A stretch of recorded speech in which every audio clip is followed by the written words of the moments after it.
এটা কিন্তু এর তারাই এই রেড রোড কার্নিভালে আসে। ঠিক একইভাবে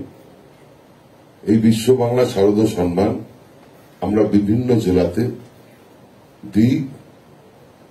তাদের একটা তাদের এই অ্যাওয়ার্ডটা দিয়ে আমরা সম্মানিত বোধ করি এবং এটা একটা বেসিক সরকারের তরফ থেকে একটা অ্যাকনলেজমেন্ট, যেটা pre-2011 বাংলার মানুষ জীবনে ভাবতে পারেননি, যেটা মাননীয় মুখ্যমন্ত্রী মমতা বন্দ্যোপাধ্যায় ভেবেছেন এবং করেছেন এবং আগামী অন্তত 20, 25, 30 বছর ধরে উনি করে যাবেন। সেটা আপনারা জানেন যে বিভিন্ন সেরা মণ্ডপ, সেরা আলোকসজ্জা, সেরা প্রতিমা ক্যাটেগরি রয়েছে এবং বিভিন্ন ফিল্ডের যারা এমিনেন্ট পার্সোনালিটি রয়েছে, সে শিল্পকলায় হোক, সঙ্গীতে হোক, বাচিক শিল্পী হোক, অভিনেতা অভিনেত্রী হোক, খেলোয়াড় হোক,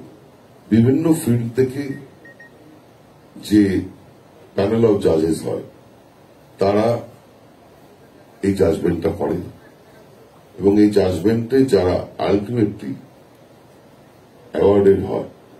তাদের নিয়েই আমরা এই রেড রোড কার্নিভালটা করি এবং এই রেড রোড কার্নিভালটা যাতে আরো সুন্দর হয় তার জন্যই এই বিশ্ব বাংলা শারদীয় সম্মানটাকে যত দিন যাচ্ছে আমরা বিভিন্ন জায়গায় যে গ্রে এরিয়াগুলো আমরা প্রথম দিকে দেখেছি ওগুলোকে আরো এনহ্যান্স করার জন্য, আরো রেকটিফাই করার জন্য, আরো ডেভেলপ করার জন্য প্রতিনিয়ত আমরা এটার পিছনে সময় দিই, ভাবি। আপনাদের কাছেও আমাদের অনুরোধ রইল, আপনাদের যদি কোনো সাজেশন থাকে এবছর দিয়ে রাখবেন, আগামী বছর বা তার পরের বছর সেটাকে বাস্তবায়িত করার চেষ্টা আমরা অবশ্যই করব।